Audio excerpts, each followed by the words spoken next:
to talk about canonical duplication and duplicate content issues. Now these can arise for a number of different reasons, and we cover all of those in a lot of depth in other videos within this series on canonicalisation. For the purpose of this video, we're going to focus on two of these sort of main categories in which canonical duplication and duplicate content issues fall under. So these are the difference really between a page and a piece of content being accessible from more than one URL. This characterises most canonical duplication issues, but there is a slight distinction to be made here.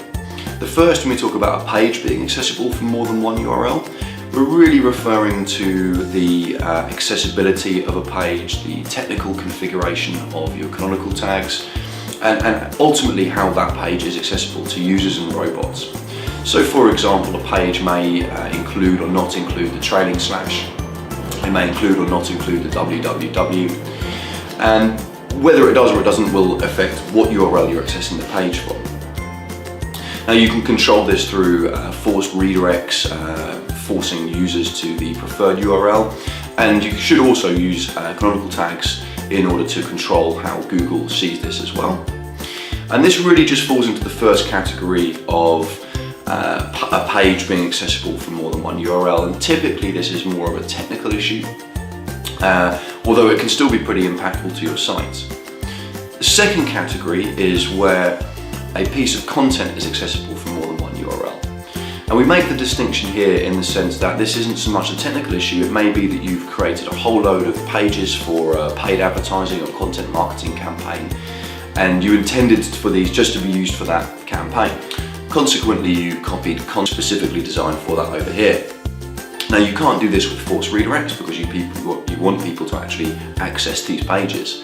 So in this case, if you haven't set up canonical tags, or there are other routes that you can take, such as no index or no crawl for these pages, but typically you'll want a canonical tag on every page of your site. Where this or none of the methods for controlling this have been implemented, what you can end up with is a whole bunch of content on your site that's essentially duplicated throughout the site, and then you're leaving it up to Google to determine what they're going to show, where they're going to show, and how they're going to show this content. Now this could be a problem. You may have your organic pages marked up with social tags such as Open Graph and Twitter cards, and a number of other media-rich features that make it more appropriate for the target audience. You may also have better keyword optimization for some of these pages, and hence you want those pages to show in the organic search results.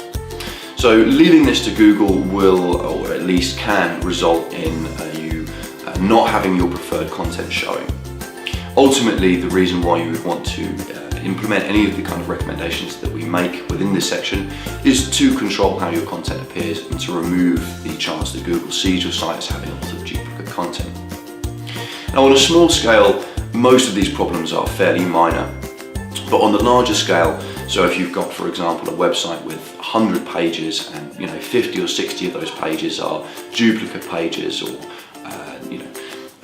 including or not including components such as the www or the trailing slash, then you might end up seeing a problem with your rankings and your traffic, because Google's going to be looking at your site and thinking, well, most of this site is duplicated, I don't know what they want me to show, what they don't want me to show, and ultimately that's going to hamper your overall ability to rank for your target keywords. So that really covers the major categories that we look at in this section.